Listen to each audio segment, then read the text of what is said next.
Assalamualaikum warahmatullahi wabarakatuh. Bismillahirrahmanirrahim.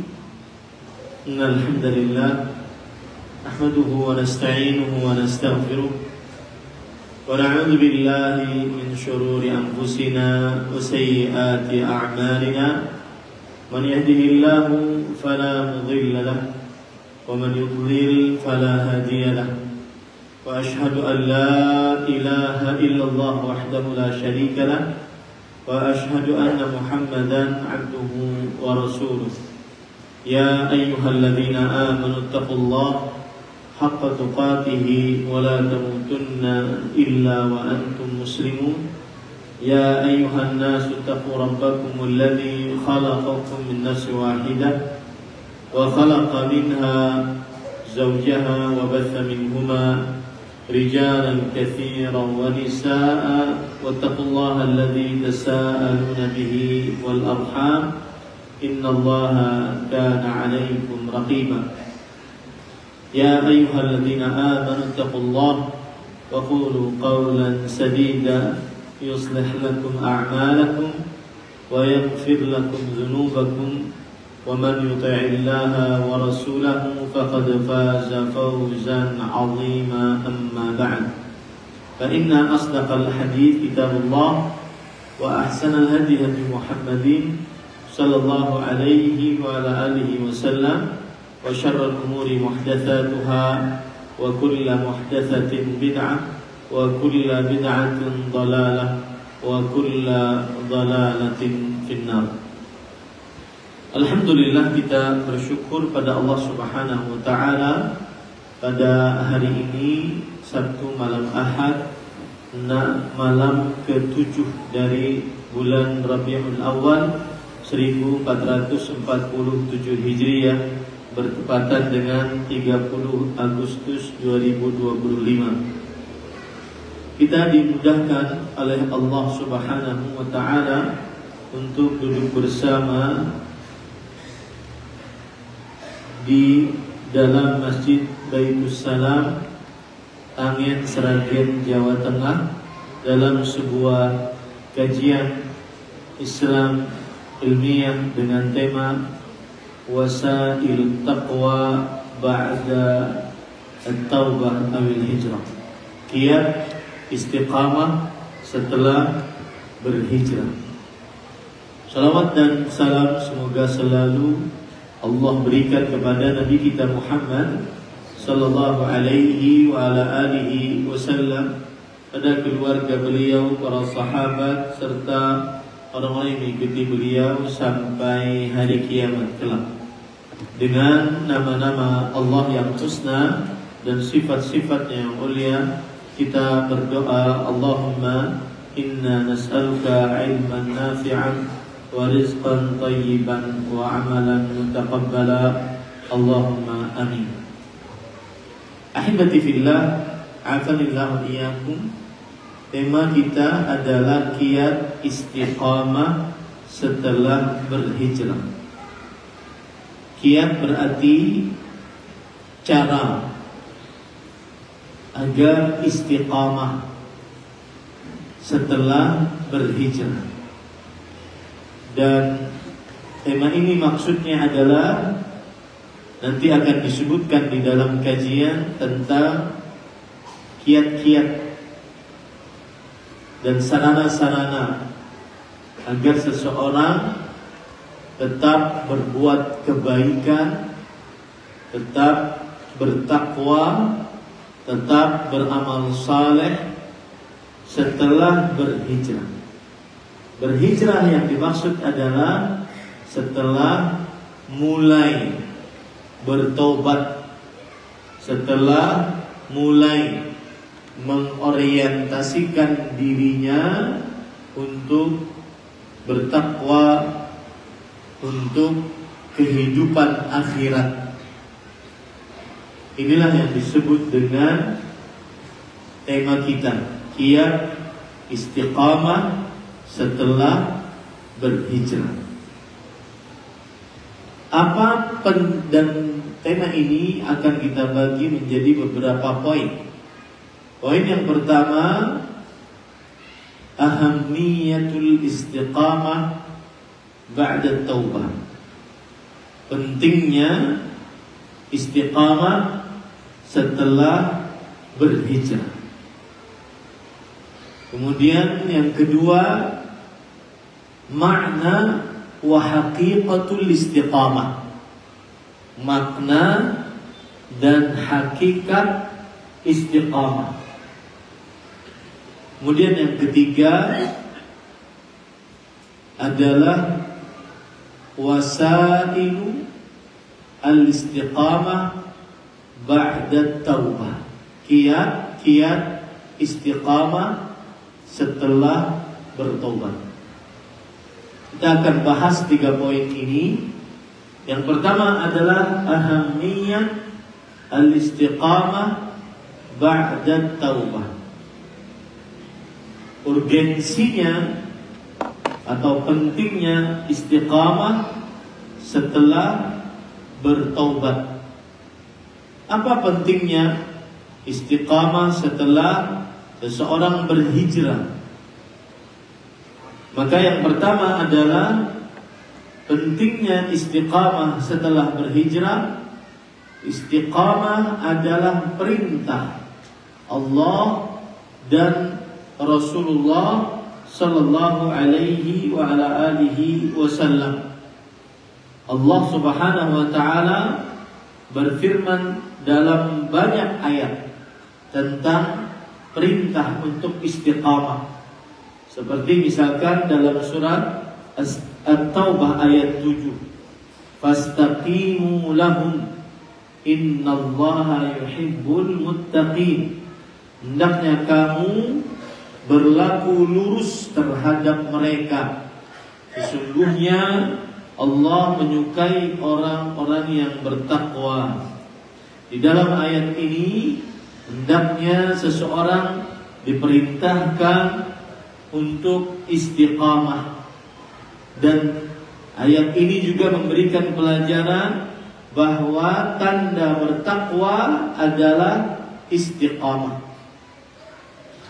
Kemudian juga di dalam surat Hud ayat 112 Allah Subhanahu wa taala berfirman, "Fastaqim kama umirt wa man taba ma'ak wa la tatghaw innahu bima ta'maluna basir."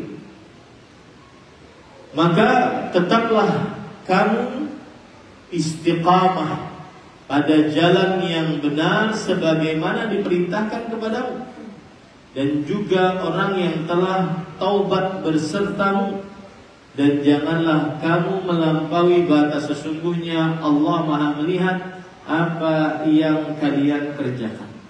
Ayat ini memberikan pelajaran. Surat Hud ayat 112, wajibnya istiqamah, karena istiqamah adalah perintah dari Allah Subhanahu wa taala. Begitu juga dalam surat Fussilat ayat 6 Allah Subhanahu wa taala berfirman, "Qul innama ana basharun mithlukum yuha ilayya annama ilahukum ilahu wahid fastaqimu ilaihi wastaghfiruh wa wailul lil musyrikin." Katakanlah wahai Muhammad sallallahu alaihi wasallam, sesungguhnya aku adalah manusia seperti kalian. Diwahyukan kepadaku bahwa tidak ada ilah yang berhak diibadahi, bahwa Tuhan yang paling berhak diibadahi bagi kalian adalah satu Tuhan, yaitu Allah Subhanahu wa taala. Maka istiqamahlah kalian kepadanya. Ini perintah dari Allah Subhanahu wa taala, dan perintah menunjukkan kepada kewajiban. Dan memintalah kalian ampun kepadanya, dan kecelakaan yang besar, neraka wail bagi orang-orang yang mensyirikkan Allah, yang tidak istiqamah. Surat Fussilat ayat 6. Kemudian juga ayat yang lain diantaranya adalah surat Asy-Syura ayat 15. Allah Subhanahu wa taala berfirman, "Falidzalika fad'u wastaqim kama umirt wa la tattabi' ahwa'ahum." Maka karena itu serulah mereka kepada agama Islam dan tetaplah istiqamah sebagaimana diperintahkan kepadamu, dan janganlah kamu mengikuti hawa nafsu mereka. Surat Asy-Syura ayat 15. Ayat ini juga perintah yang menunjukkan kepada kewajiban untuk istiqamah. Di sini terlihat pentingnya istiqamah bagi seorang muslim, yaitu perintah dari Allah Subhanahu wa taala dan perintah dari Rasulullah sallallahu alaihi wasallam. Dan setiap perintah asal hukumnya adalah kewajiban sebagaimana disebutkan oleh Allah oleh para ulama usul fikih. Al-amru al-mutlaq yadullu 'ala al-wujub illa ma dalla ad-dalilu 'ala istihbab. Perintah secara mutlak menunjukkan kepada kewajiban selama tidak ada dalil yang menunjukkan kepada anjuran. Di istiqamah urgensinya adalah kewajiban karena dia adalah perintah dari Allah Subhanahu wa taala di dalam Al-Qur'an dan Rasulullah sallallahu alaihi wasallam di dalam hadis-hadisnya yang sahih.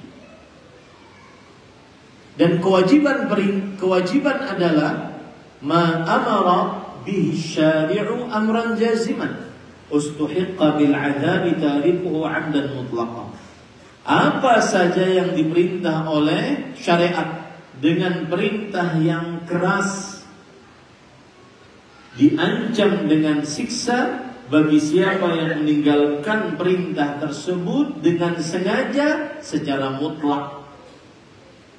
Maka di sini sekali lagi terlihat pentingnya perkara istiqamah. Oleh karenanya tema yang kita bahas pada kesempatan kali ini adalah sangat-sangat penting karena dia kewajiban dari Allah, kemudian dari Rasulullah sallallahu alaihi wa ala alihi wasallam. Adapun hadis yang menunjukkan akan hal ini dari hadis Rasul sallallahu alaihi wasallam, yaitu di antaranya adalah seorang sahabat Nabi bernama Sufyan bin Abdullah Al-Thaqafi. Beliau pernah bertanya kepada Rasul sallallahu alaihi wasallam, "Ya Rasulullah, qul li fil Islami qawlan la as'alu anhu ba'daka abadan."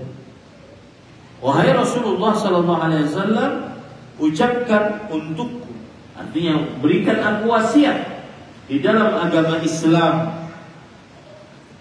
sesuatu wasiat yang aku tidak akan pernah tanya tentangnya setelah engkau akan hal tersebut. Kemudian Rasul sallallahu alaihi wasallam bersabda, "Qul amantu billahi tsumma istaqim." Katakanlah, aku beriman kepada Allah, kemudian istiqamahlah. Lihat di situ ada perintah. Katakanlah, aku beriman kepada Allah, kemudian istiqamahlah. Istiqamahlah adalah perintah dari Rasul sallallahu alaihi wasallam. Dan setiap perintah sebagaimana sudah saya sebutkan tadi, dia adalah kewajiban. Dan kewajiban perintah yang keras dari Allah diancam dengan siksa bagi siapa yang tidak mengerjakannya. Hadis diriwayatkan oleh Imam Muslim, Imam Ahmad dari sahabat Nabi Sufyan bin Abdullah Al-Thaqafi radhiyallahu anhu. Itu yang pertama, urgensi istiqamah. Yang kedua, istiqamah penting dalam kehidupan seorang muslim. Mengapa karena yang menjadi ukuran dalam hidup seorang muslim adalah akhir hidupnya. Dan akhir hidup yang baik akan bisa didapat ketika istiqamah. Yang menjadi ukuran kesuksesan bagi seorang muslim adalah akhir hidupnya. Ya, akhir hidupnya.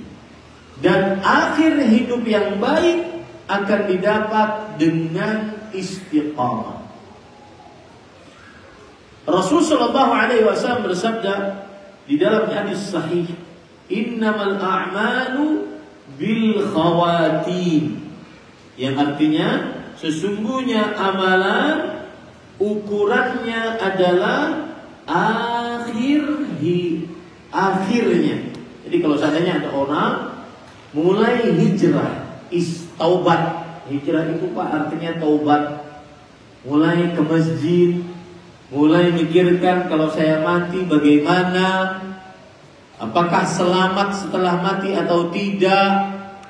Mulai istiqamah, mulai meniti jalan ketaatan, mulai duduk di kajian, di majelis ilmu, mulai sholat, mulai puasa Ramadan, itu hijrah semua.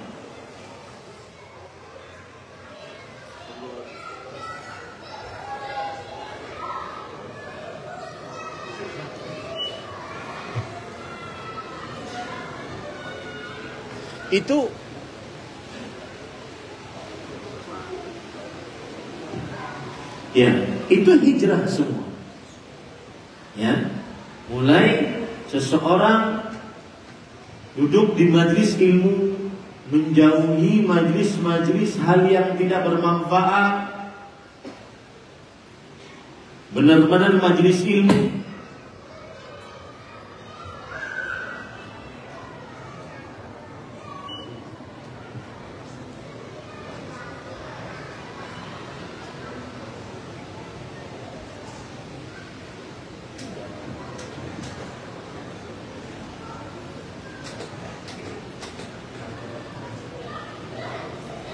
Lampunya dimatikan yang tidak terlalu penting.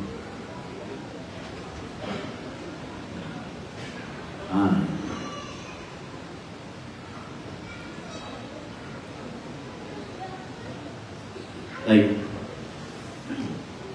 Kalau ikut pengajian yang benar, bukan pengajian soldut, selawat dangdut, nah itu hijrah. Pengajian yang di dalamnya dibacakan ayat Quran, hadis Rasul. Kalau keluar pengajian dapat ilmu untuk diamalkan. Kalau keluar dari pengajian dapat petunjuk untuk dijalankan. Itu namanya hijrah. Nah, istiqamah setelah hijrah pentingnya adalah karena yang menjadi ukuran hidup seseorang akhirnya. Innamal a'malu bil khawatim. Sesungguhnya amalan-amalan tergantung akhir hidupnya. Tergantung akhir hidupnya. Contoh misalkan, ada sebuah hadis dalam riwayat Imam Muslim bahwa para sahabat Nabi radhiyallahu anhum menganggap seseorang adalah seorang yang ahli jihad, mengangkat senjata, pemberani melawan musuh, paling pemberani. Orang-orang menganggap dirinya adalah orang yang paling banyak pahalanya karena paling pemberani. Ternyata ketika berperang atau sebelum berperang, Rasul sallallahu alaihi wasallam mengatakan, "Innahu min ahlin nar." Orang ini penghuni neraka. Seorang sahabat Nabi yang bernama Sahal bin Sa'ad As-Sa'idi radhiyallahu anhu heran, takjub. Yang kami kenal orang ini ahli jihad, pemberani, tanpa takut melawan musuh. Tapi kenapa dicap sebagai penghuni neraka? Maka kemudian berperanglah. Lalu Sahal bin Sa'ad As-Sa'idi mengikuti orang yang sudah dicap oleh Rasulullah SAW sebagai penghuni neraka.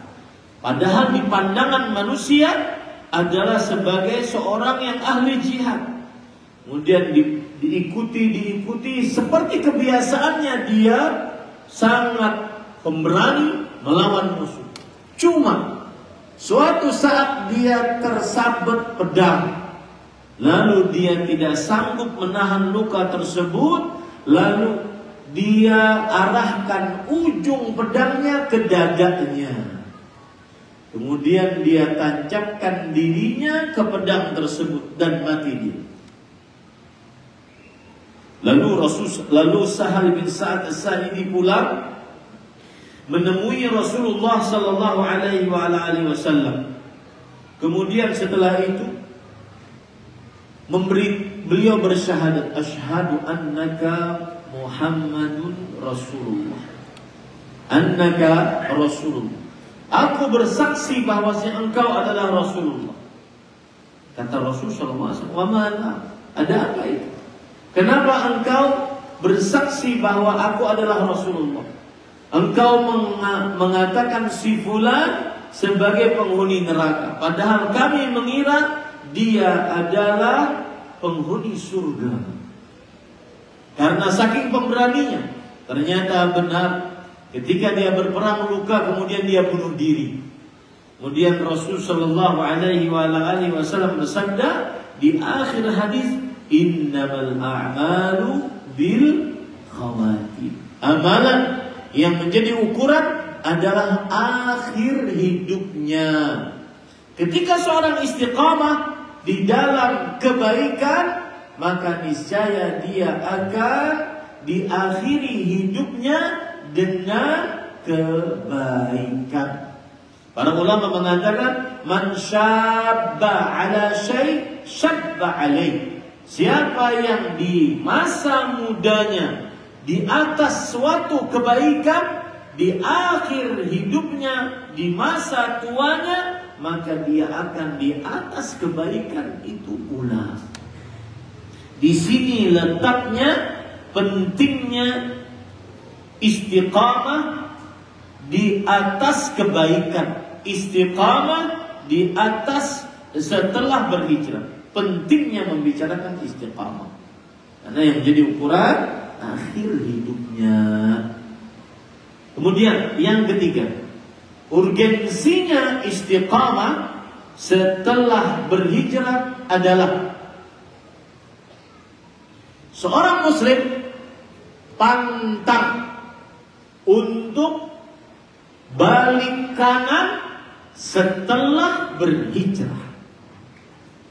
Seorang muslim pantang untuk balik kanan setelah berhijrah.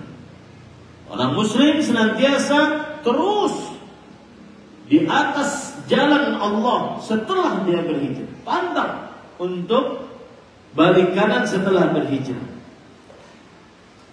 Jangankan berhijrah, berjihad di jalan Allah. Kalau seandainya dia balik kanan, meninggalkan musuh, meninggalkan kawan-kawan yang sedang berjihad, maka ini adalah dosa besar. At-tawalli yaumaz zahf. Berpaling, kabur dari medan pertempuran ketika saat bertempur, itu adalah dosa, salah satu dosa-dosa besar. Begitulah seorang muslim pantang untuk balik kanan, putar haluan, U-turn setelah dia berhijrah. Dalil yang menunjukkan akan hal ini adalah Rasul sallallahu alaihi wasallam ketika penaklukan kota Mekah. Kemudian beliau berkasih sayang kepada orang-orang Quraisy. Bahkan beliau mengatakan, "Idhabu fa antumut tulaqa." Pergi kalian, kalian aku bebaskan. Orang-orang yang dulunya mengintimidasi Rasulullah SAW, mengusir Rasulullah SAW dari kota Mekah. Tapi setelah ditaklukkan kota Mekah tahun ke-8 Hijriah, beliau katakan, kalian bebas, silahkan pergi. Aku tidak akan menghukum kalian. Dan itulah rahmat Rasulullah SAW kepada manusia. Kemudian Rasulullah SAW mengatakan, barang siapa yang masuk ke dalam rumahnya Abu Sufyan, dia aman. Barang siapa yang masuk ke dalam rumahnya ini, dia aman. Dan seterusnya.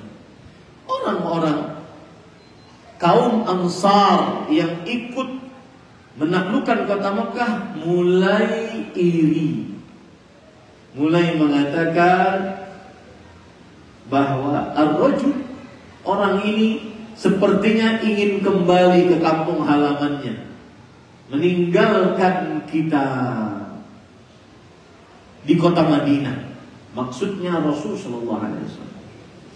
Mendengar itu Rasul SAW memanggil kaum Ansar, sini kalian, ya ahlul Ansar, wahai kaum Ansar, sini kalian.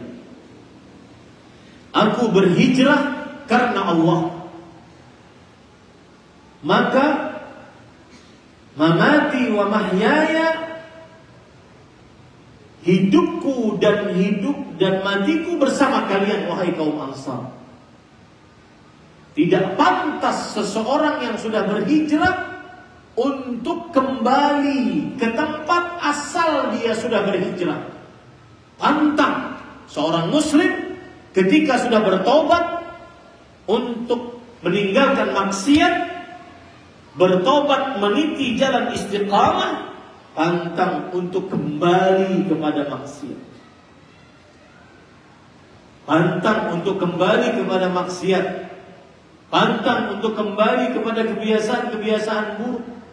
Dan itulah yang dicontohkan oleh Rasul sallallahu alaihi wasallam. Ini poin yang ketiga. Poin yang keempat, urgensinya istiqamah adalah orang yang istiqamah, maka dia adalah amalan yang paling dicintai oleh Allah, meskipun sedikit. Qalilun daim khairun min katsirin munqati'. Sedikit tapi terus menerus istiqamah lebih baik daripada banyak kemudian terputus. Sedikit tapi terus menerus istiqamah lebih baik daripada banyak tetapi terputus. Rasul sallallahu alaihi wasallam ketika ditanya ayyul a'mali ahabbu ila Allah, amalan apa yang paling dicintai oleh Allah, beliau mengatakan ahabbul a'mali ila Allah adwamuha wa in qalla. Yang paling dicintai oleh Allah adalah amalan yang dikerjakan senantiasa secara terus menerus meskipun sedikit. Hadis riwayat Imam Bukhari, Muslim dari sahabat Nabi Ummul Mukminin Aisyah radhiyallahu anha wa ardhaha. Ini urgensi istiqamah yang keempat yang terpenting, yaitu amalan paling dicintai oleh Allah yang istiqamah meskipun sedikit daripada banyak kemudian terputus. Bahkan Aisyah radhiyallahu anha pernah berkata, karena Rasulullah sallallahu alaihi wasallam amaluhu dimah, adalah amalan Rasul sallallahu alaihi wasallam apabila beliau sudah beramal, amalnya dimah. Dimah itu artinya terus menerus. Bagus anak perempuan dinamai dengan nama anak dimah. Secara bahasa Arab artinya istiqamah, terus menerus di dalam ketaatan. Hadis riwayat Bukhari, Imam Ahmad dari Aisyah radhiyallahu anha wa ardhaha. Sudah ada? Silakan Anda. Lanjut. Oke. Baik, para ikhwan yang dirahmati oleh Allah Subhanahu wa taala, yang kelima, urgensinya istiqamah, dan ini perkataan dari Imam Ibnu Qayyim Al-Jauziyah rahimahullah. Perhatikan baik-baik. Siapa yang istiqamah di dunia, atau bahasanya begini, ala qadri istiqamatil abdi fid dunya istiqamatuhu ala sirat. Sebesar istiqamahnya seorang hamba di dunia, sebesar itu pula istiqamahnya kelak di atas siratnya Allah Subhanahu wa ta'ala. Sekuat seorang hamba istiqamah di dunia, sekuat itu pula nanti dia di atas siratnya Allah Subhanahu wa ta'ala. Allah berfirman dalam surat Maryam, wa in minkum illa wariduha kana 'ala rabbika hatman maqdiyan thumma nunajji alladhina ittaqaw wa nadharu adh-dhalimina fiha jithiya. Yang artinya Allah Subhanahu wa ta'ala berfirman dalam surat Maryam ayat 71-72. Perhatikan baik-baik. Yang belum pernah memikirkan akan hal ini, pikirkan sekarang. Bahwa dalam tidur mudah-mudahan berubah setelah memikirkan ini, kehidupan kita. Rasul Allah berfirman, wa in minkum. In adalah kalimat syartiyah, kalimat syarat. Minkum adalah jawaban dari syarat tersebut. Tidak ada satupun dari kalian manusia, baik itu Rasul ataupun di bawahnya, illa wariduha, kecuali akan mendatangi neraka.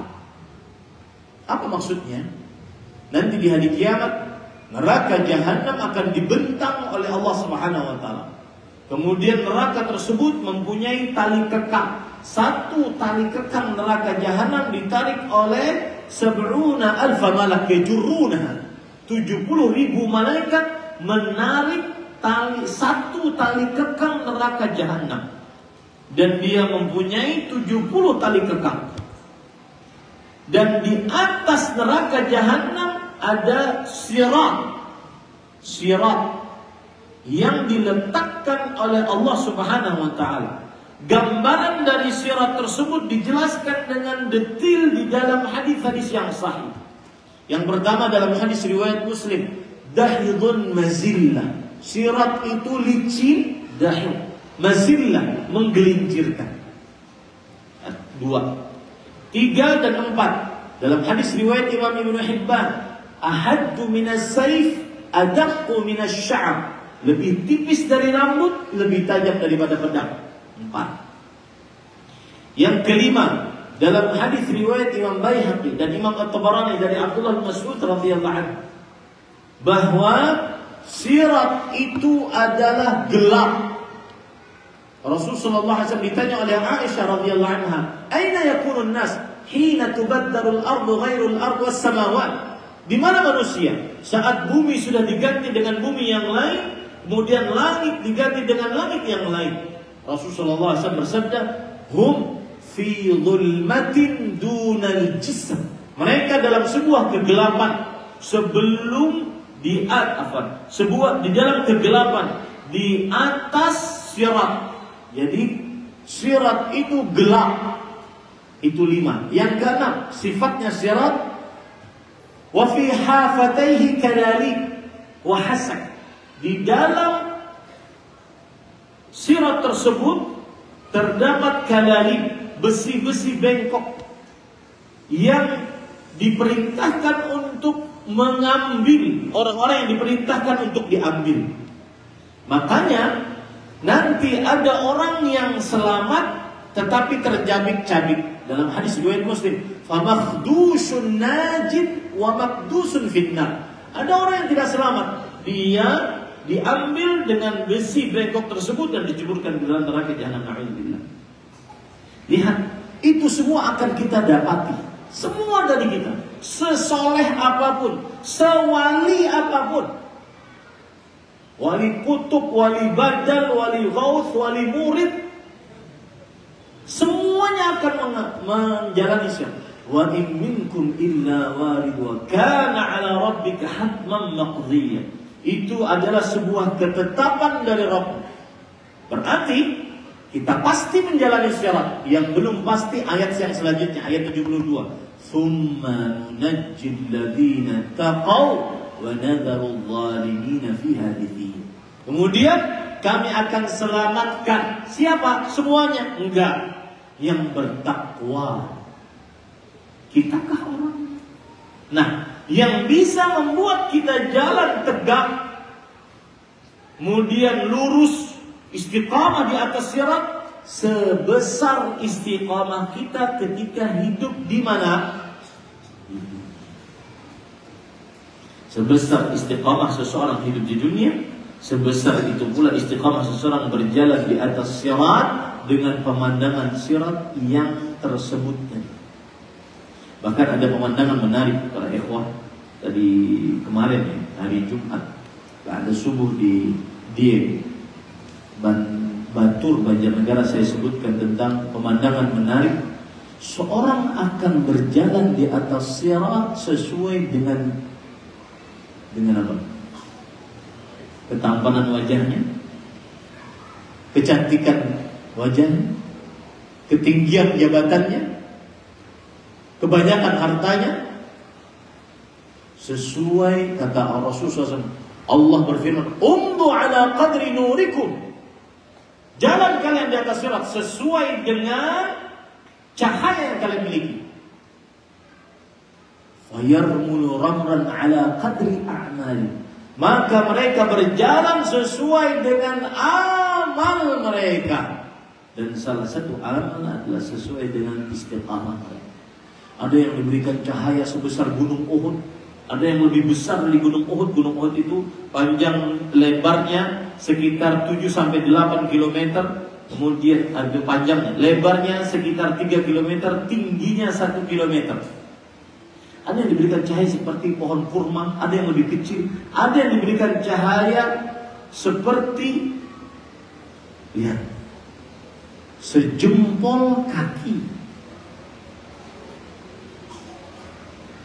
Hatta akhiru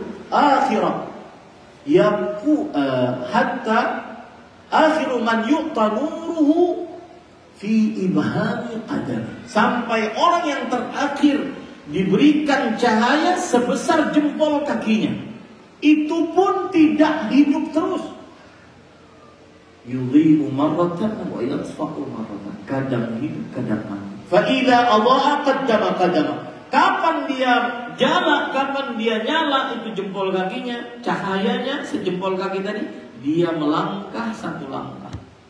Kapan mati dia diam. Padahal licin, menggelincirkan, lebih tipis dari rambut, lebih tajam daripada pedang, gelap, samping-sampingnya besi bengkok yang mengait. Ini para ikhwan dirahmati oleh Allah Subhanahu wa ta'ala. Maka di situ letak pentingnya istiqamah. Yaitu sebesar istiqamah seseorang di dunia, sebesar istiqamah seseorang nanti kelak di akhirat saat berjalan di atas sirat. Silakan. Kita akan, habis itu saya tadi diberitahu oleh panitia lanjut sampai jam 7.30. Habis itu beberapa pertanyaan insyaallah ta'ala. Nah.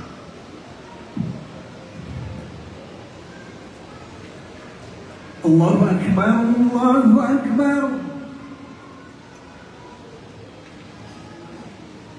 Allahu Akbar.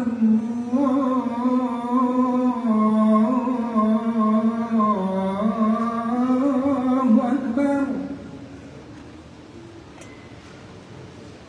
Asyhadu an la ilaha illallah.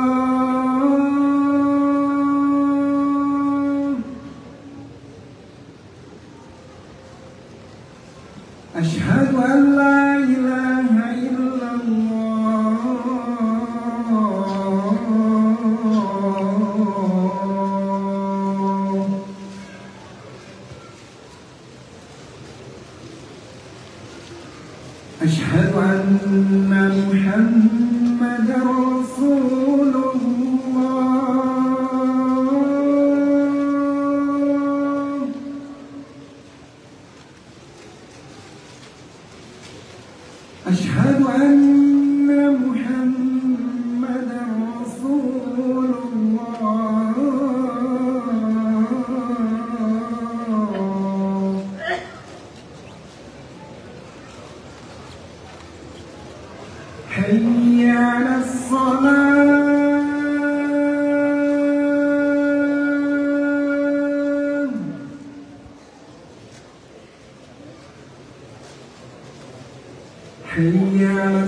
La ilaha illallah.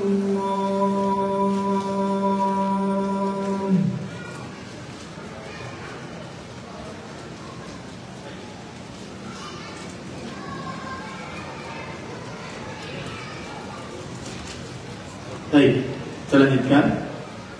kita lanjutkan di tengah pembagian roti. Baik. Pada yang dirahmati oleh Allah, itulah 5 urgensinya istiqamah. Saya ulangi, yang pertama, istiqamah adalah perintah Allah dan perintah menunjukkan kepada kewajiban. Yang kedua, istiqamah adalah ukuran hidup seseorang, karena yang menjadi ukuran hidup adalah akhir hidup seseorang, dan itu bisa dicapai akhir hidup yang baik dengan istiqamah. Yang ketiga, istiqamah adalah amalan yang paling dicintai oleh Allah Subhanahu wa ta'ala, dan itu dicontohkan oleh Rasul sallallahu alaihi wa ala alihi wasallam. Yang keempat, istiqamah adalah sebesar istiqamah seseorang di dunia, sebesar itu pula istiqamah seseorang di atas siratnya Allah Subhanahu wa ta'ala. Yang kelima,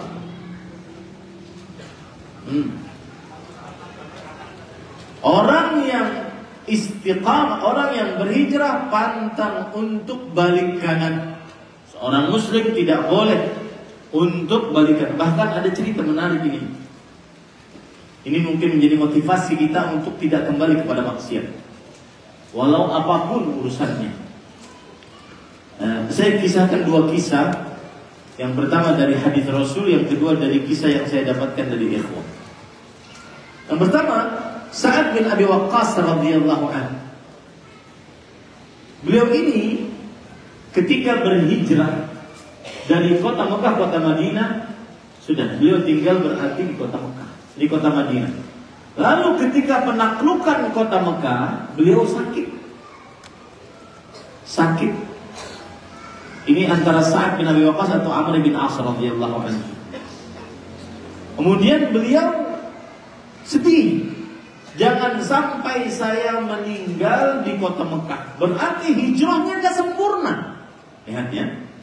Karena seandainya saya sudah berhijrah dari kota Mekah, kota Madinah, lalu ketika penaklukan kota Mekah saya singgah di situ, kemudian sakit dan mati di situ, berarti hijrahnya tidak sempurna.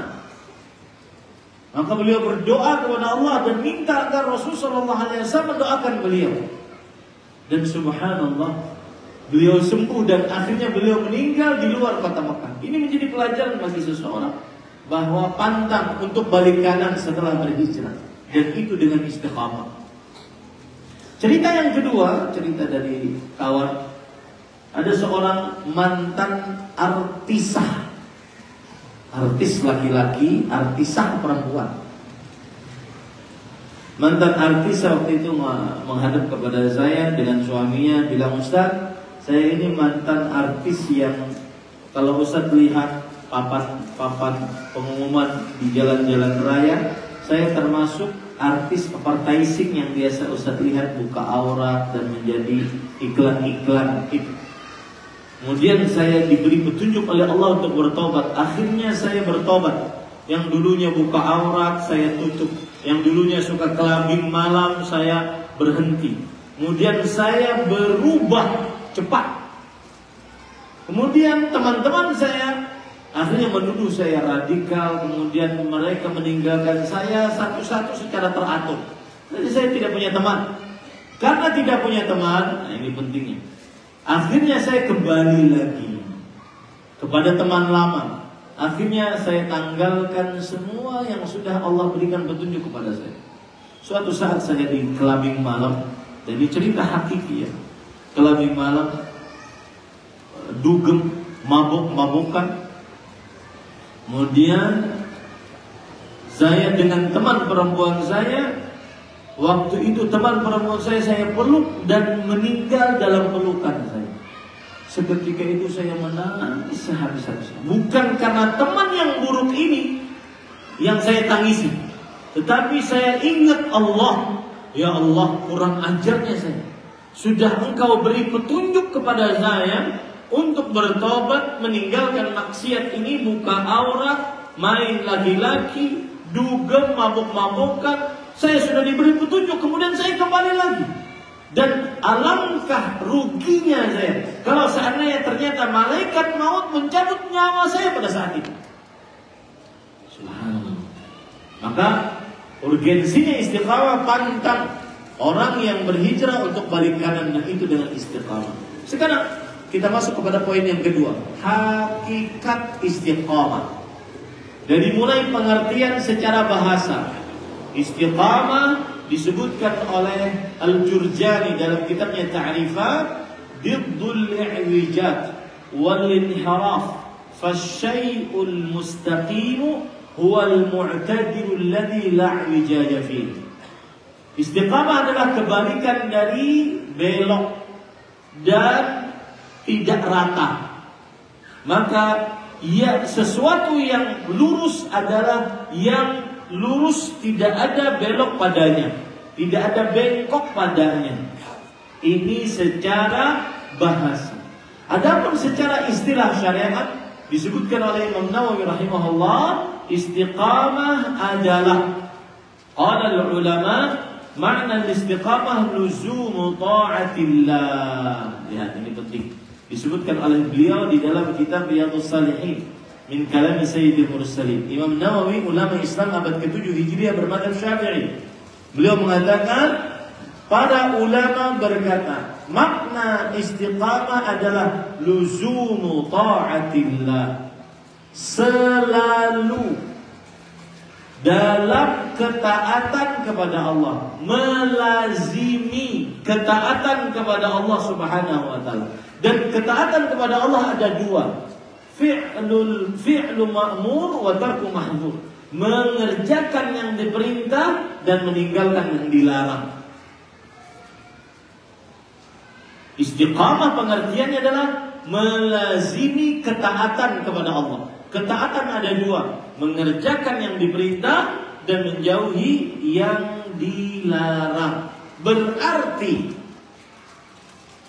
hakikat istiqamah adalah, dan boleh dikatakan rukun istiqamah ada dua. Rukun istiqamah ada dua. Yang pertama, as-sayr ala siratil mustaqim, berjalan di jalan yang lurus. Tidak akan dikatakan orang istiqamah kalau dia berjalan di jalan yang bengkok, di jalan yang salah. Tidak akan dikatakan istiqamah. Saya beri contoh.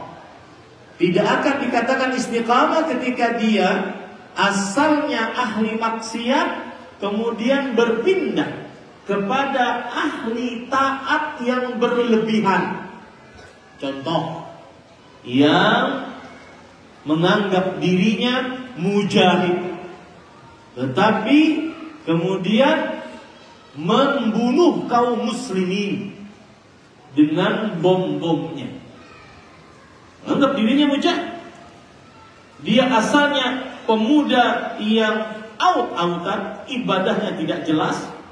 Kemudian dia istiqamah, tapi istiqamahnya di jalan yang keliru. Yang keliru yaitu ketaatan yang terlalu berlebihan, sehingga semua kaum muslimin dianggap kafir.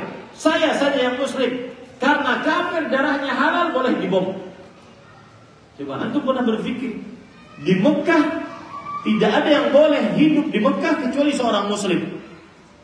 Masa ada bom di Mekah? Ini istiqamah yang jalannya salah. Tidak akan pernah istiqamah orang yang di jalan yang salah. Contoh yang lain, dulunya tidak pernah tidak pernah berzikir, tidak pernah duduk di pengajian. sekalinya duduk di pengajian yang menyimpang, membolehkan joget-joget, perempuan-perempuan yang erotis joget saat pengajian, dikatakan tabligh akbar. Ini istiqamah yang menyimpang. Asalnya nggak pernah duduk di majelis zikir, kemudian istiqamah. Akhirnya duduk di majelis zikir, tapi majelis zikirnya yang menyimpang. Teriak-teriak, yang jingkrak-jingkrak, joget-joget, yang tidak pernah ada sama sekali dari contoh Rasulullah SAW, para sahabat, para tabi'in, para tabi'ut tabi'in, bahkan imam yang 4 nggak pernah mencontohkan. Cari saja zikir-zikir yang seperti itu, imam yang 4 tidak pernah mencontohkan. Istiqamah setelah kafir masuk Islam, tapi Islamnya menyimpang, ini tidak akan pernah istiqamah. Rukun pertama istiqamah, as-sair 'ala siratil mustaqim, jalan di jalan yang lurus. Kemudian yang kedua, rukun istiqamah yang kedua, luzumus siratil mustaqim, selalu berjalan di jalan yang lurus tersebut. Selalu berjalan di jalan yang lurus tersebut. Ini para ikhwan dirahmati oleh Allah Subhanahu wa ta'ala. Apa dalilnya Ustaz? 2 hakikat istiqamah ini. Berjalan di jalan yang lurus dan selalu berjalan di jalan yang lurus sampai mati. Dalilnya surat Ali Imran ayat 102. Ya ayyuhalladzina amanu taqullaha haqqa tuqatih wa la tamutunna illa wa antum muslimun. Kita bagi ayat ini menjadi 2. Ya ayyuhalladzina amanu ittaqullaha haqqa tuqatih. Wahai orang beriman, bertakwalah kepada Allah bukan sembarang takwa, dengan sebenar-benar takwa. Jalannya benar, tidak boleh jalannya salah. Yang ingin istiqamah, jalannya harus benar, tidak boleh jalannya salah. Saya beri contoh yang lain. Ini saya contohkan agar mudah memahami, Pak. Bukan hanya teori saja. Seorang yang asalnya terlalu keduniawian, tidak pernah memikirkan akhirat, jarang ibadah, jarang untuk ke masjid bahkan jarang. Tidak tahu warna karpet masjid. Saking jarangnya ke masjid. Kemudian dia istiqamah. Tetapi istiqamahnya pada ajaran yang menyimpang. Apa itu? Misalkan mengakui manunggalin kaula Gusti. Ajaran ateis, ajaran wahdatul wujud. Allah dan semua alam semesta adalah Allah. Ini istiqamah di jalannya menyimpang, tidak akan mungkin istiqamah.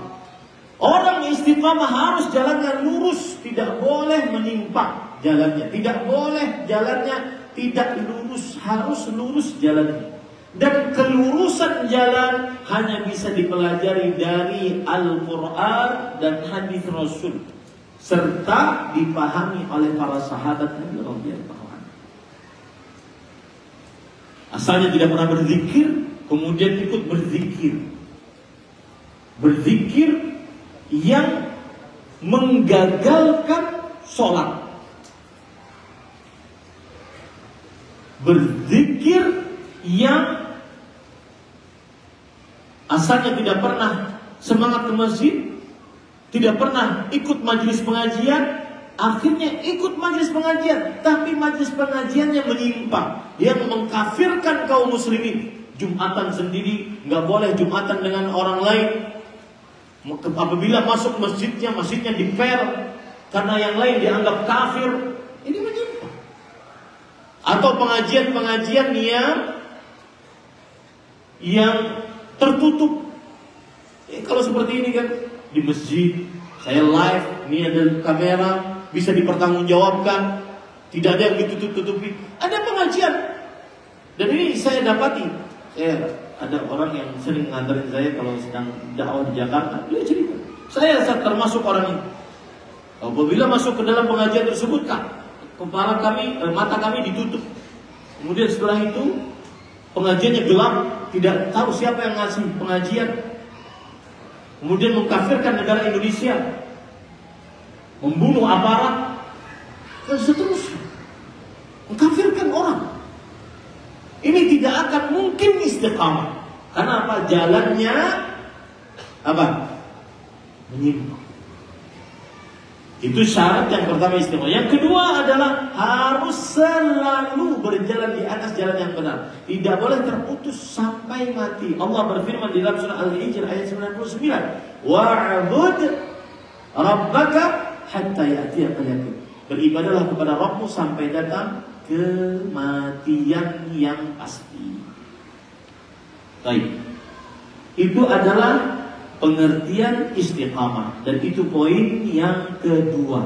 Sebelum saya masuk kepada poin yang ketiga, yang terakhir, ada hadis yang menunjukkan tentang bagaimana gambaran seorang istiqamah. Perhatikan baik-baik hadisnya. Saya bacakan hadis riwayat Imam Ahmad dari Nawas bin Sam'an Al-Ansari radhiyallahu anhu. Rasul sallallahu alaihi wasallam bersabda, "Daraballahu mathalan siratan mustaqiman." Allah membuat perumpamaan sebuah jalan yang lurus. Gambarkan ya, gambarkan dalam pikiran. Jalan yang lurus. Wa ala jambatay sirat suran. Dan pada samping-samping jalan yang lurus tersebut terdapat pagar. Seluruh jalan itu, pagar seluruh jalan itu. Fihima abwab mufattahah. Di pagar-pagar tersebut ada pintu-pintu. Di setiap pagarnya ada pintu-pintu yang terbuka. Ya, tidak ada daun pintunya. Pintunya terbuka. Wa 'alal abwab suturun murkhat.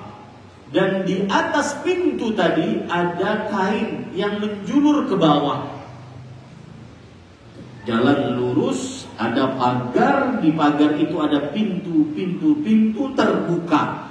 Di pintu itu cuma ada kain horden yang menutupinya. Wa 'ala babis sirat da'in yaqulu ya ayyuhan nas udkhulus sirata jami'an.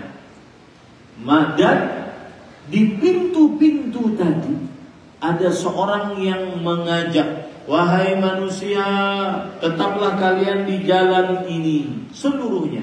Wala tatafarraju, dan janganlah kalian keluar dari jalan ini. Wada'i yad'u min jawfis sirat. Ada lagi pendakwah tadi di pintu-pintu. Ada lagi pendakwah di tengah-tengah jalan. Berkata juga seperti itu, masuklah kalian ke jalan ini, janganlah kalian keluar darinya. Fa idza arada an yuftaha syai'an min tilkal abwab qala wayhak la taftahu fa innaka in taftahu talij.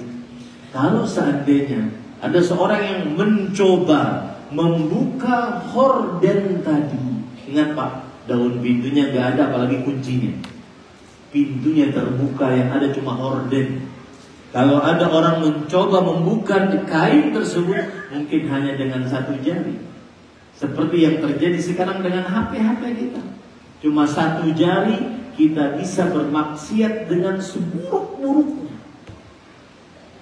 Sampah dunia kita bisa lihat dengan hanya satu jari melalui HP kita di zaman sekarang. Saat orang tidur di atas zikir, dia tidur di atas HP-nya melihat yang haram sampai kecapean, sampai dia sangat mudah bermaksiat. Maka orang yang di tengah-tengah sirat tersebut mengatakan, celaka engkau, jangan buka itu. Kapan engkau mencoba membukanya, engkau pasti akan terjerumus. Kemudian Rasulullah SAW mengatakan, was-siratu al-Islam. Jalan tadi adalah agama Islam. Was-surat hududullah. Pagar-pagar tadi adalah batasan-batasan hukum Allah.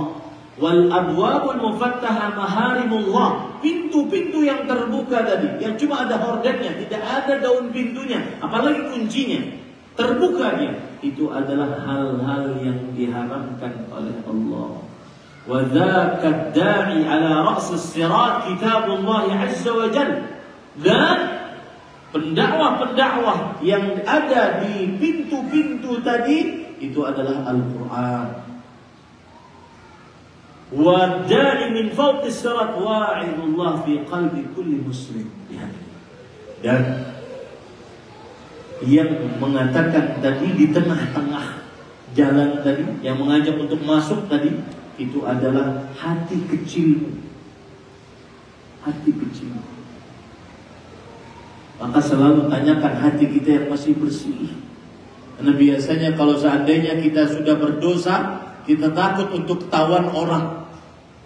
Dan subhanallah, ini terutama bagi anak-anak muda, pada santri, anak-anak di santri, hati-hati nak. Saya pesan, bukan saatnya engkau sekarang memiliki HP. Apalagi para penghafal Quran.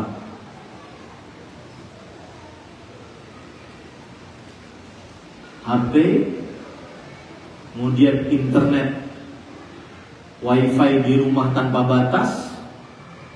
Ini terutama para ustadz, ya. Ini pengalaman. Saya berbicara dengan pengalaman. Kemudian masuk ke dalam grup, baik WhatsApp ataupun Telegram atau yang lainnya, tanpa ada pengawasan sama sekali. Itulah penghancur santri kita. Itulah penghancur santri kita. Dan tidak ada yang menyelamatkan itu kecuali khasyatullah, takut kepada Allah. Kiaimu, ustadzmu terbatas mata, tangannya, peraturannya terbatas. Seketat apapun peraturan, tanpa ada rasa takut kepada Allah, tidak akan bermanfaat. Di situ dia menghina pesantren, bahkan menghina kiai, menghina ustadz di grup itu. Karena tidak ada pengawasannya. Bahkan yang lebih parah lagi, kalau seandainya di dalam grup tersebut ada mantan-mantan santri yang sudah jadi orang awam, sekolahnya sudah diumum, melihat dunia luar, masih di dalam grup tersebut, itu penghancur terbesar bagi para santri. Hati-hati.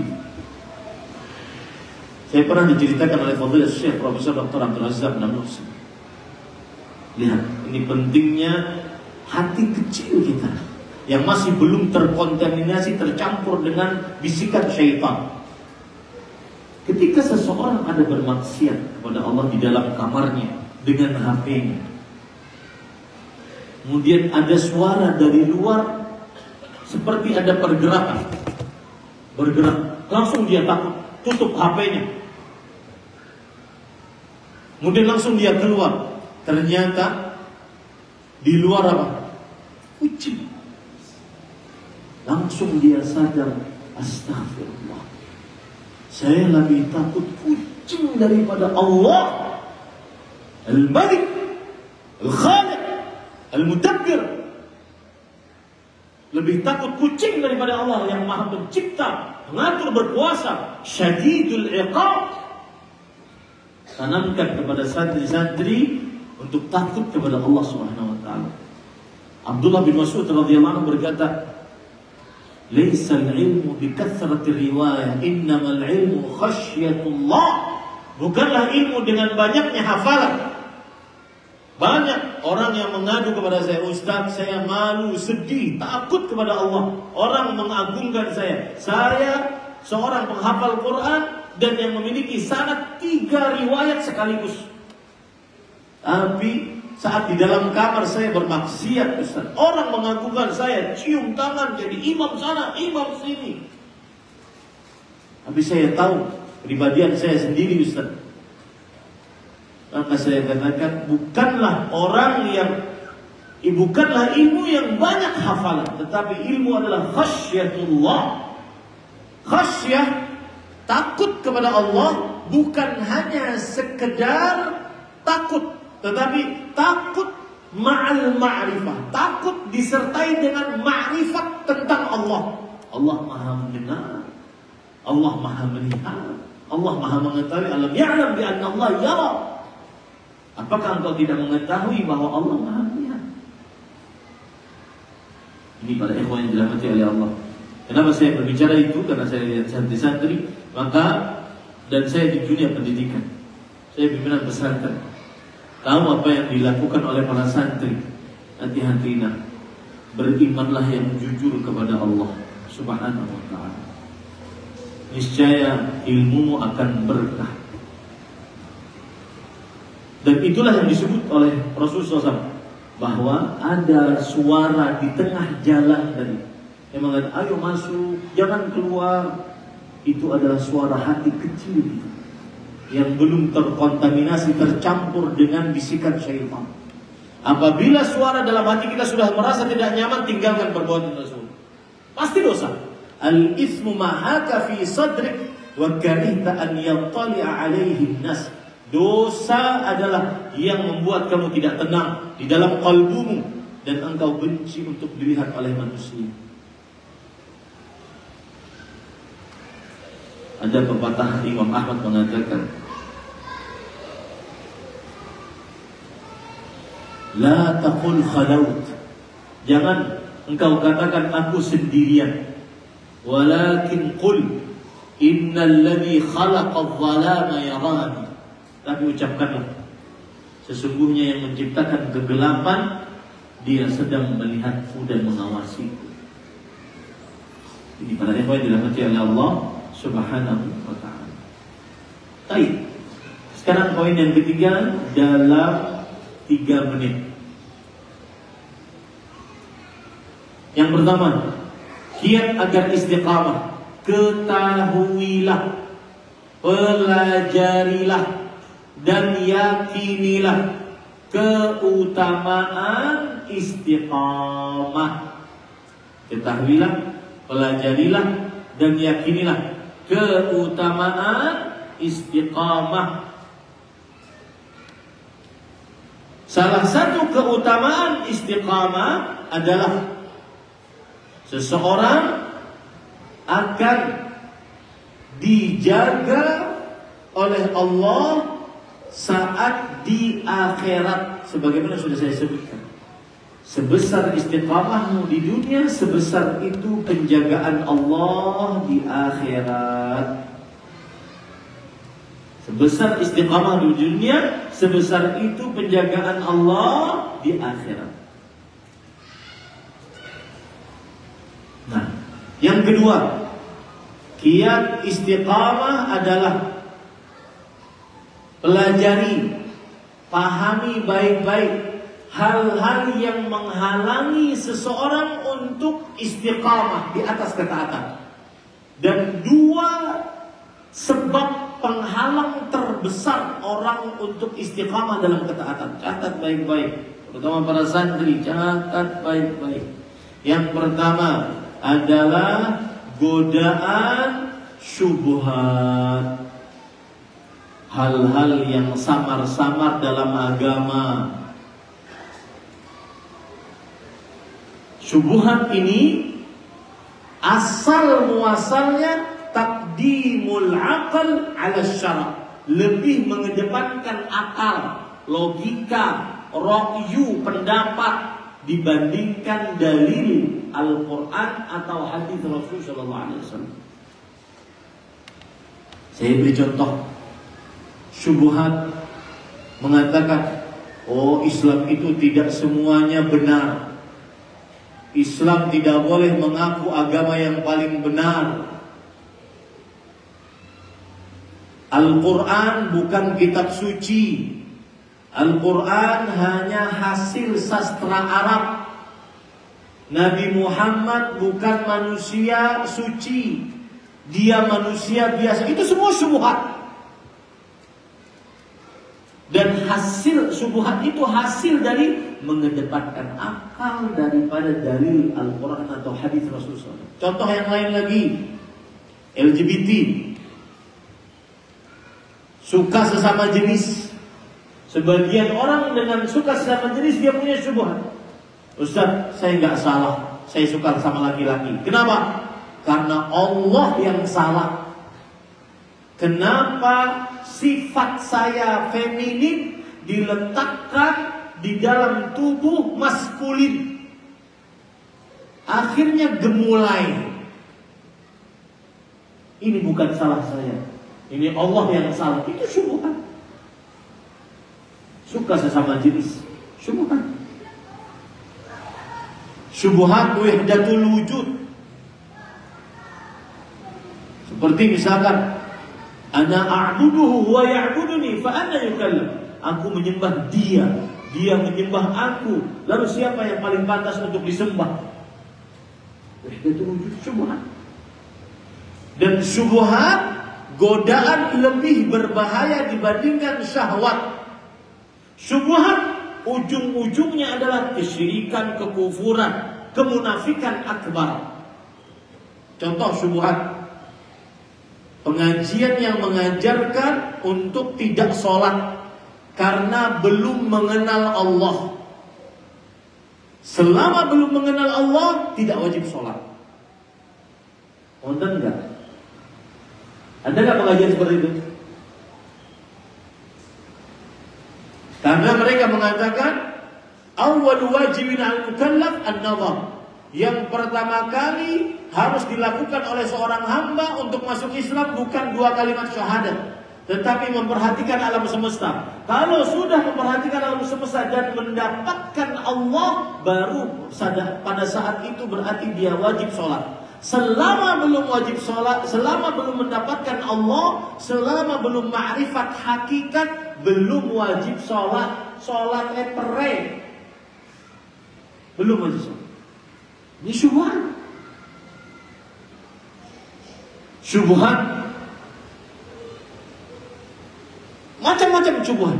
Syubhat tentang kesyirikan, syubhat tentang perbuatan bid'ah, syubhat macam-macam. Oh, ini kan baik, kenapa kita tidak kerjakan? Yang penting kan baik, tidak mengganggu orang. Malah kita mengadakan hal-hal yang baik dengan perbuatan bid'ah. Tidak boleh. Selama belum ada syariatnya dari Allah dan Rasulnya, berarti tidak boleh kita beribadah dengannya. Cuma godaan yang kedua adalah godaan syahwat. Ini yang menghalangi seseorang untuk istiqamah. Syahwat. Syahwat apa itu? Syahwat tahta, harta, wanita. Dan syahwat asal muasalnya taqdimul hawa 'alal 'aqli wasyara'. Karena lebih mendahulukan hawa nafsu dibandingkan akal dan dalil syariat. Hawa nafsunya dahulu didahulukan. Contoh, seorang yang terkena syubhat zina, dia lebih mendahulukan hawa nafsunya dibandingkan akal sehat. Zina enaknya 5 menit, 10 menit, akan tetapi menurut akal sehat maka dia akan merugi, merasa takut, merasa berdosa, selalu dihantui dengan dosanya. Belum dia takut nanti anak istrinya juga berzina sebagaimana dia berzina. Belum dia takut nanti anak perempuannya dizinai orang sebagaimana dia menzinai anak perempuan orang. Syahwat adalah hasil dari lebih mengedepankan hawa nafsu dibandingkan akal sehat dan dalil syariat. Syahwat termasuk syahwat tahta, harta, judol, atau pinjol untuk judol. Mantap. Pinjol, pinjaman online, riba, dosa besar. Untuk judol, judi online, dosa besar. Itu zulumat ba'duha fawqa ba'd. Kegelapan di atas kegelapan. Subhanallah. Syubhat itu syahwat. Kenapa? Lebih mengedepankan hawa nafsunya dibandingkan apa? Akal sehat dan dalil syariat. Contoh lagi minum khamar, contoh lagi berjudi, contoh lagi main wanita, contoh lagi macam-macam. Riba, syahwat. Mengedepankan hawa nafsu dibandingkan akal sehat dan dalil syariat. Nah, pahami itu baik-baik, niscaya seseorang akan istiqamah kepada Allah Subhanahu wa taala.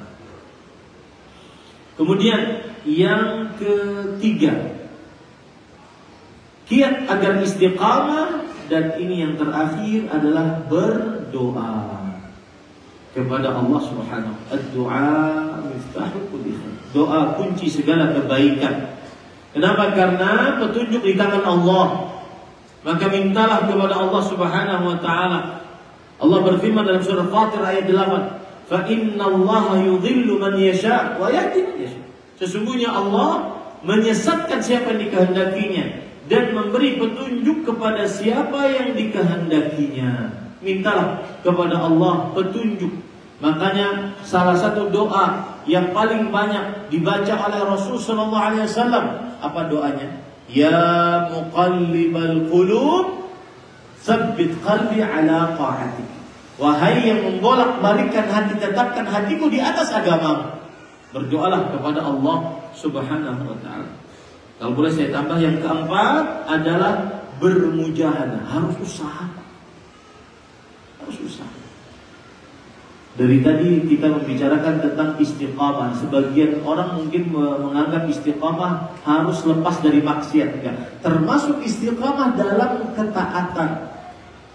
Sudah berapa lama saya tidak sholat malam?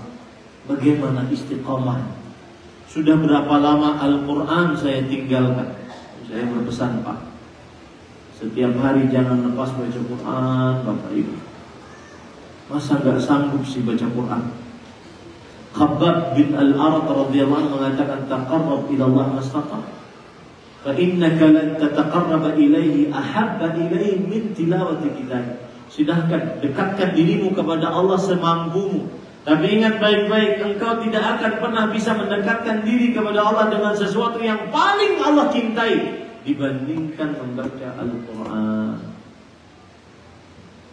Bacalah Al-Quran, Pak. Istiqamah harus usaha, Pak. Usaha. Istiqamah bersedekah, istiqamah. Ustaz, saya nggak punya harta, cuma sedikit ya, istiqamah.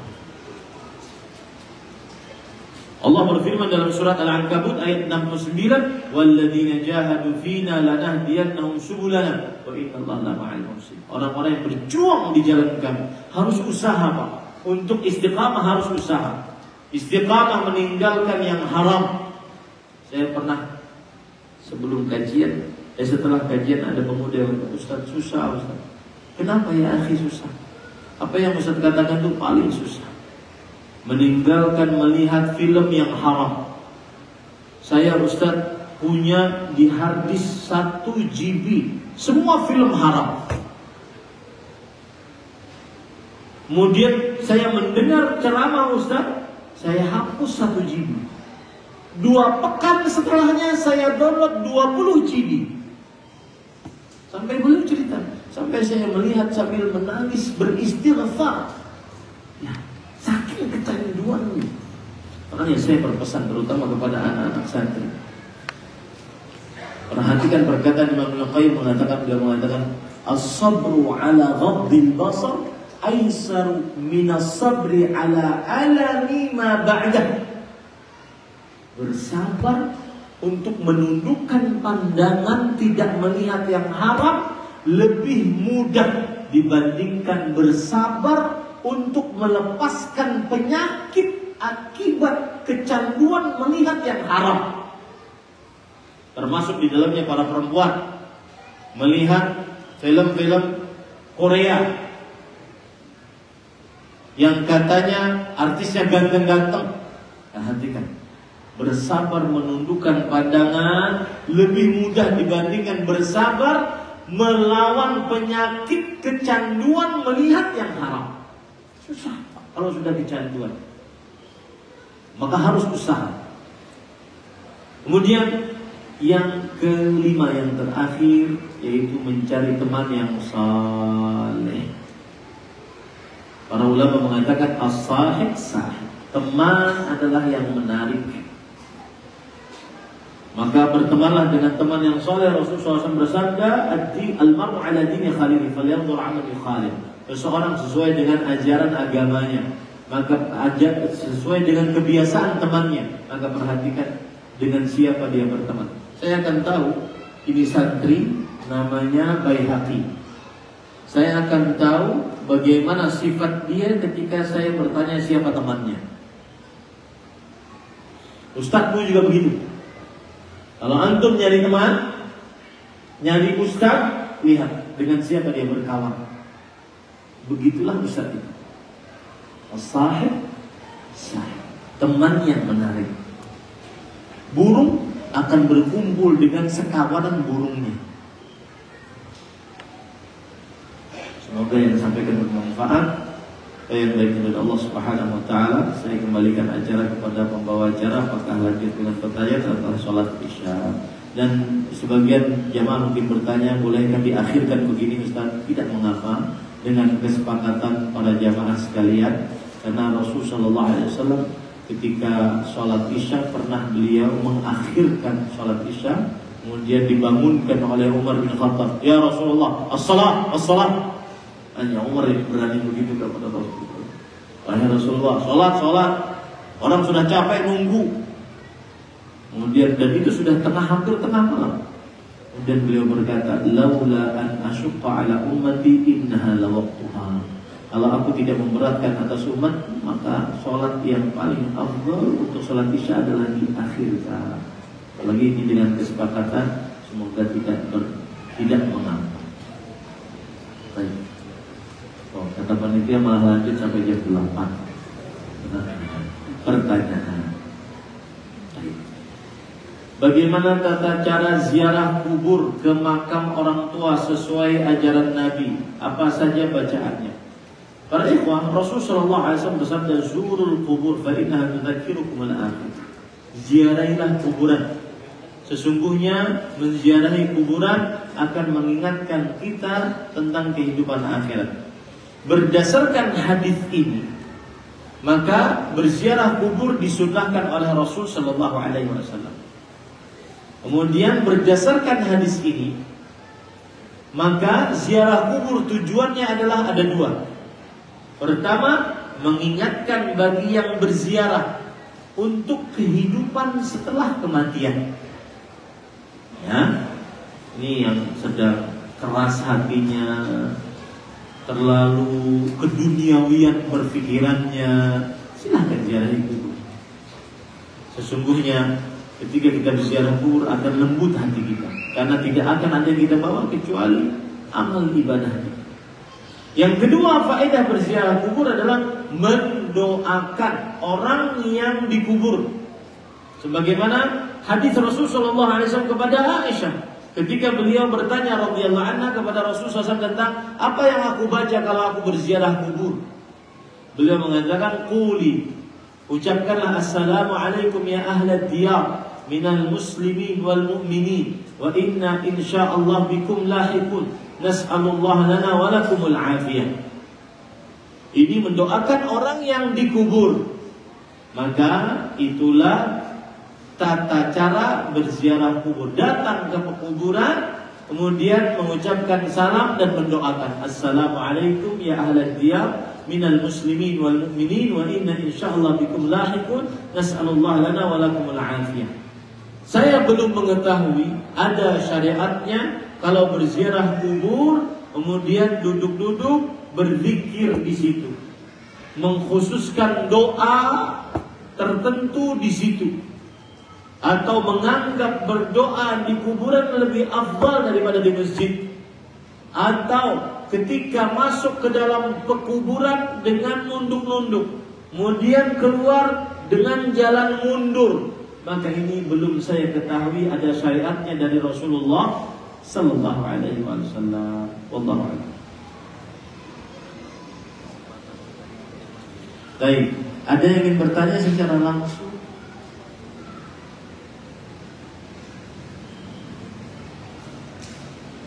Silakan. Langsung aja.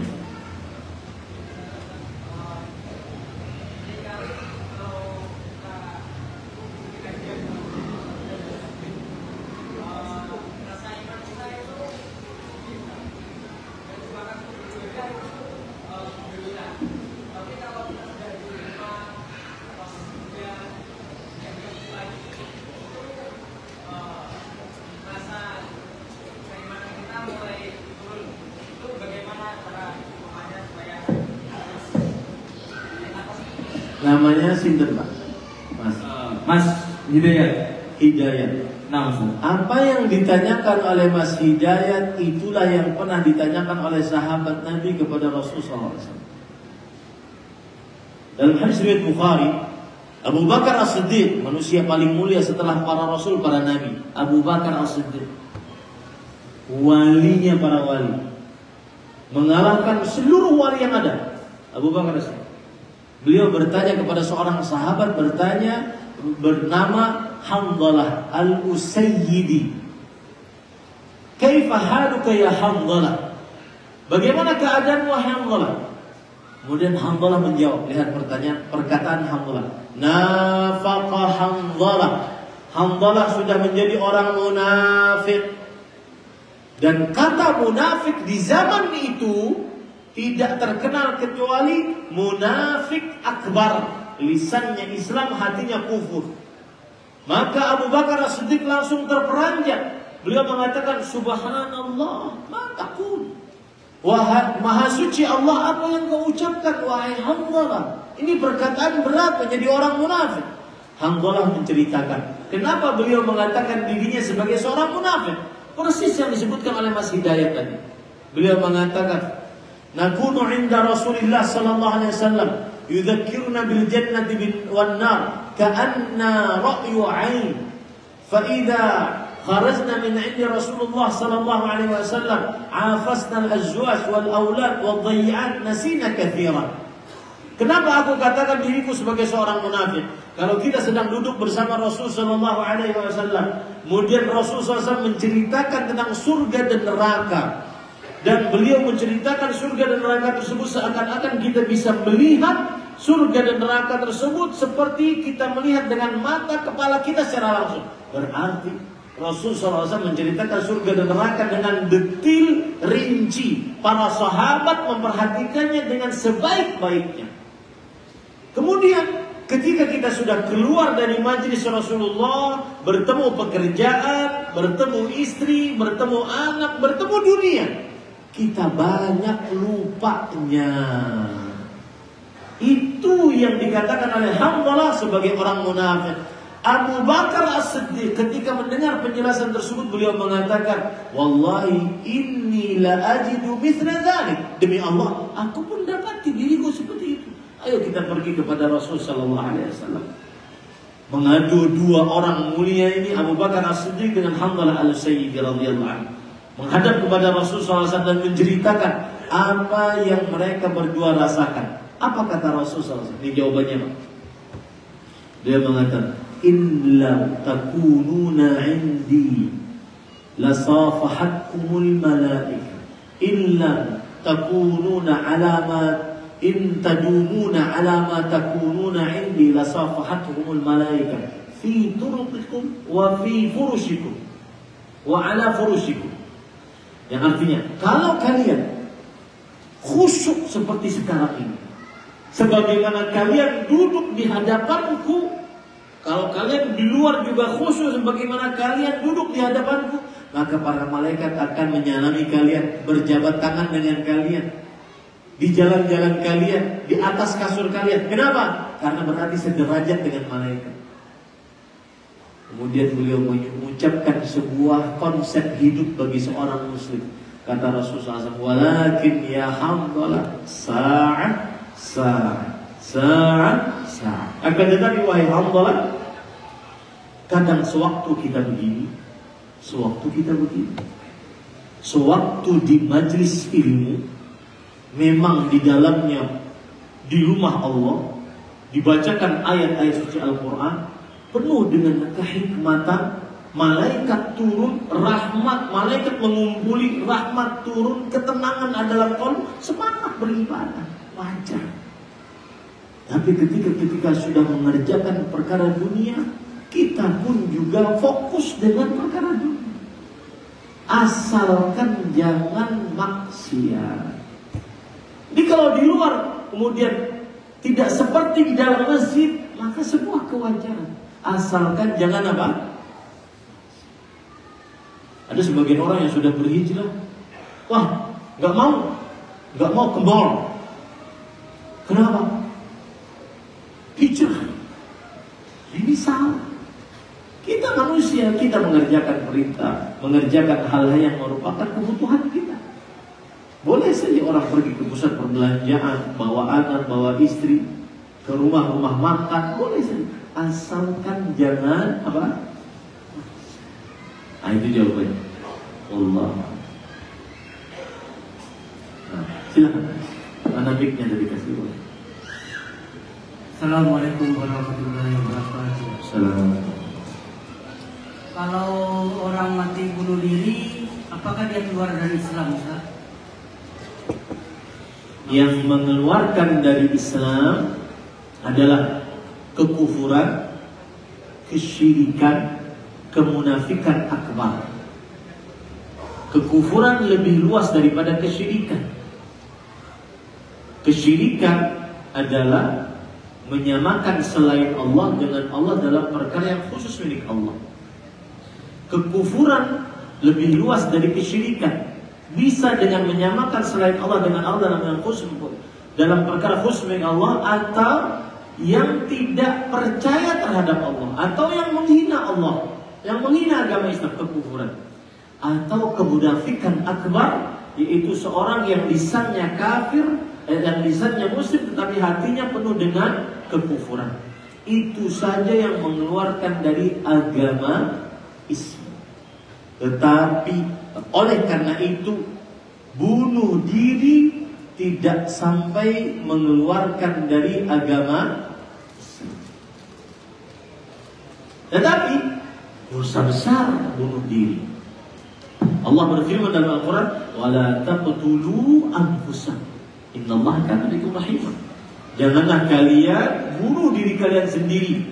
Sesungguhnya Allah Maha pengasih terhadap kalian. Allah juga berfirman, "Wala tulqu bi'aidikum ila tahlukah." Dan janganlah kalian menjerumuskan diri kalian kepada kebinasaan dengan tangan-tangan kalian sendiri. Rasulullah SAW bersabda, "Man qatala nafsahu bihadidah, fahadidatuhu." Barang siapa yang membunuh dirinya dengan sebuah besi, maka besi tersebut dia akan siksakan kepala dirinya sendiri pada hari kiamat. Barang siapa yang membunuh dirinya dengan racun, maka racun tersebut dia akan konsumsi di akhirat kelak. Ini menunjukkan bahwa membunuh diri sendiri dosa besar, tetapi tidak sampai mengeluarkan dalam agama dari agama Islam. Wallahu a'lam. Silakan. Ya. Terima kasih. Dalam Quran maupun hadis dijelaskan bahwa Islam itu pasti berpecah belah, tetapi kita wajib untuk bersatu. Bagaimana kiat itu untuk bisa kita bersatu? Jawabannya ada hadis Rasul sallallahu alaihi wasallam. Nabi Muhammad SAW bersabda, "Innahu man ya'ish minkum fasayara ikhtilafan katsiran." Sesungguhnya yang hidup sepeninggalku dari kalian akan melihat perselisihan, perpecahan yang banyak. Obatnya satu, fa'alaikum bisunnati. Hendaknya kalian berpegang teguh kepada sunnah. Ustaz, semua kelompok mengatakan kami di atas sunnah, tapi tetap berpecah belah. Ada lagi obat yang kedua, wa sunnatil khulafa'ir rasyidin al-mahdiyyin. Dan hendaknya kalian berpegang teguh kepada para sunnah para khalifah rasyid yang baik sepeninggalmu. Tamassaku biha wa 'addu 'alaiha bin nawadi. Berpegang teguh kepada sunnah tersebut, gigit dengan gigi geraham tersebut. Ini sunnah Rasul, obat dari perpecahan. Semua kaum muslimin akan ke sini, maka akan bersatu. Tapi kadang-kadang sunnah ini beda-beda memahaminya, maka harus mencari kesatuan pemahaman, sehingga sunnah ini tidak dipahami dengan berbeda-beda. Dan pemahaman yang paling terbaik adalah pemahaman para sahabat, para tabi'in, para tabi'ut tabi'in terhadap agama Islam. Mengapa paling terbaik? Bukan pemahaman kita ya, enggak. Karena ada sebagian orang yang mengatakan itu dakwah sunnah, dakwah salaf mengatakan mereka yang paling benar. Enggak, kita enggak mengaku yang paling benar.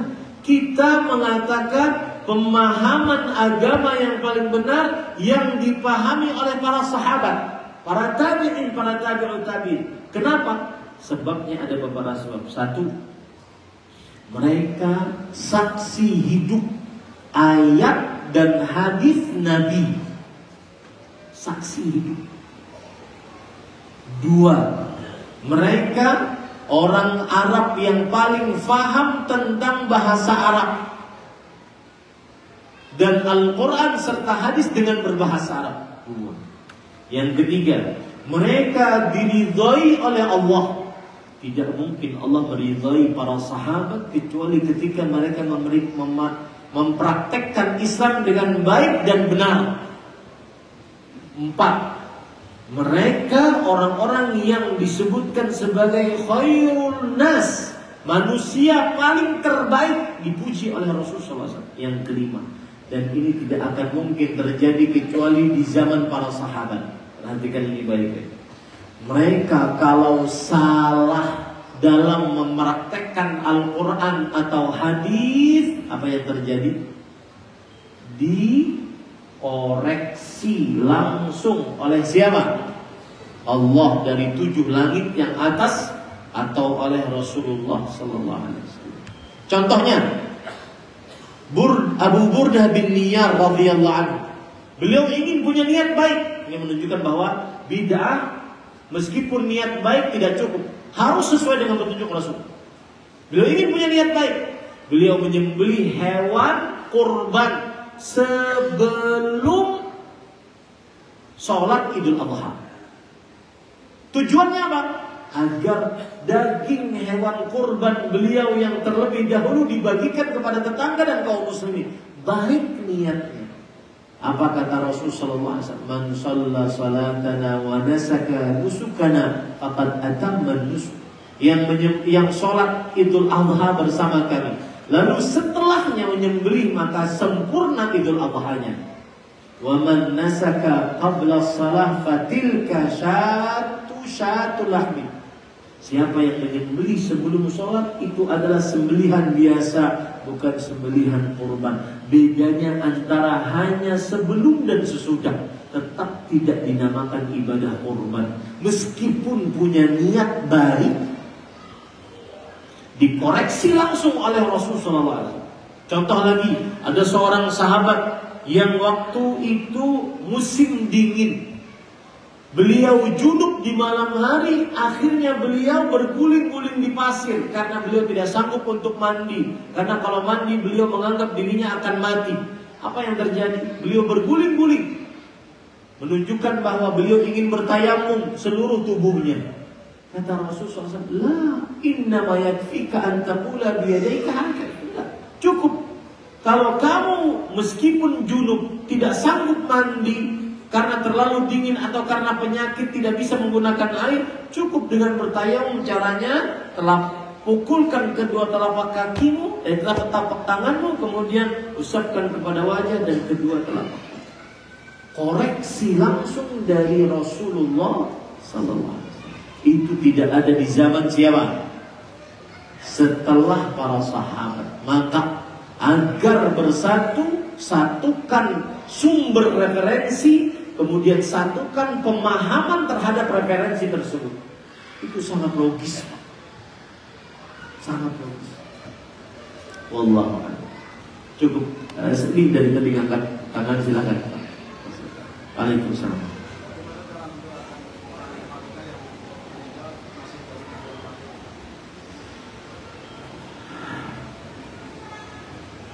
Beliau bertanya, Ustaz, bagaimana mendoakan orang tua kita yang meninggal dalam keadaan kafir?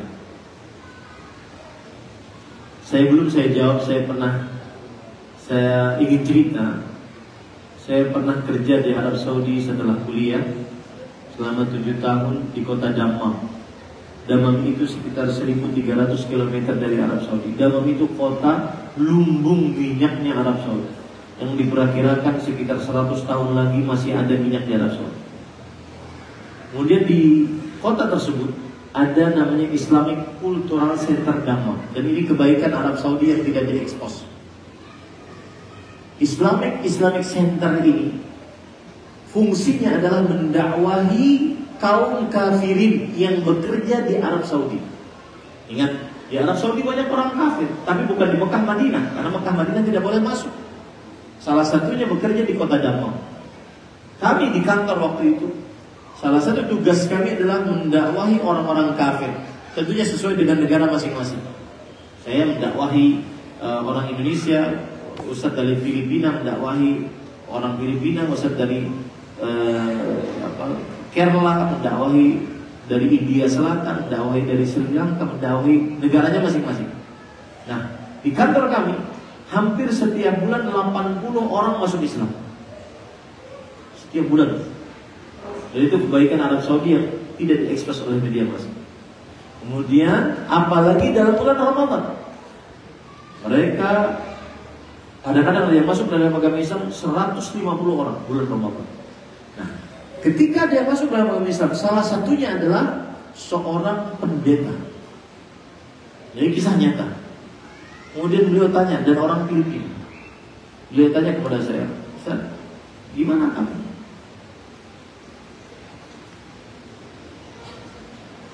Saya alhamdulillah Allah berkasih saya petunjuk untuk masuk Islam. Mudah-mudahan saya istiqamah. Tapi kenapa bapak saya tidak Allah takdirkan untuk mendengar agama ini? Akhirnya mati di atas kekufuran. Maka saya jawab, ini adalah ketetapan Allah, dan Allah yang maha berkuasa. Pertanyaan bapak tadi dan pertanyaan si pendeta tadi sama persis dengan orang bertanya, Ustaz, kenapa ada iblis? Pertanyaan ini puncak pertanyaan takdir. Coba Ustaz, nggak ada iblis, kita nggak dikeluarkan dari surga, nggak capek hidup di Seragit,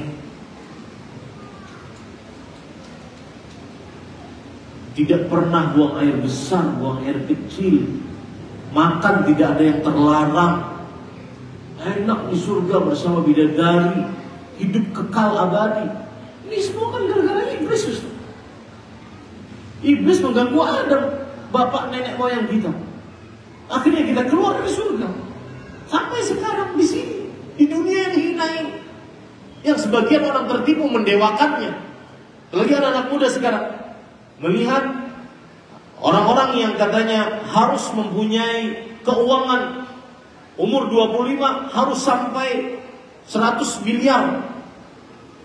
Membuat anak muda ini sekarang tidak lagi gemar untuk menghafal Quran, duduk di jalan menuntut ilmu agama. Kenapa? Karena yang dicekoki, yang dia lihat di media sosial adalah dunia. Capek hidup di dunia. Itu sama Pak. Pertanyaan Bapak dan pertanyaan sama dengan mengapa ada iblis, Ustaz? Nah, jawabannya cuma satu. Itulah ketetapan Allah, dan Allah mempunyai hikmah di dalam penciptaan. Kita cuma hamba Allah Subhanahu. Wa ma rabbuka bidhallamin lil 'abid. Rabbmu tidak akan pernah menzalimi hamba. Kita tidak bisa apa-apa. Allah berfirman juga dalam Al-Quran, la yus'alu amma yaf'alu wa hum. Allah tidak akan ditanya atas perbuatannya, kita akan diminta bertanggung jawab. Lalu Ustaz, tugas kita bagaimana terhadap bapak yang kafir, ibu yang kafir? Tidak bisa diapa-apa. Jangankan kita, Rasulullah SAW disebutkan oleh Allah dalam Al-Quran, maka dari Nabi walladzina amanu an yastaghfirul musyrikin walau kanu uli qurba min ba'di ma tabayyana lahum ashabul jahim. Tidak pantas seorang nabi dan orang-orang yang beriman untuk memintakan ampun untuk orang musyrik meskipun mereka adalah kerabat, setelah jelas mereka adalah penghuni neraka jahanam. Sedih taruh. Demikian cukup kiranya. Subhanakallah bihamdik, asyhadu an la ilaha illa anta, astaghfiruka wa atubu ilaik. Wa sallallahu alaihi Muhammad walhamdulillahirabbil alamin. Saya berterima kasih kepada DKM Masjid Baitus Salam Tangen, Sragen, Jawa Tengah yang sudah memfasilitasi atas kajian ini. Semoga seluruh amal ibadah kita diterima oleh Allah Subhanahu wa taala, dan semoga kita bisa bertemu lagi di dalam majelis ilmu yang lain. Kalau tidak bertemu di dunia, maka saya ucapkan sampai jumpa di surga firdausnya Allah Subhanahu wa taala. Subhanakallah bihamdik, asyhadu an la ilaha illa anta, astaghfiruka wa atubu ilaik. Wassalamualaikum warahmatullahi wabarakatuh.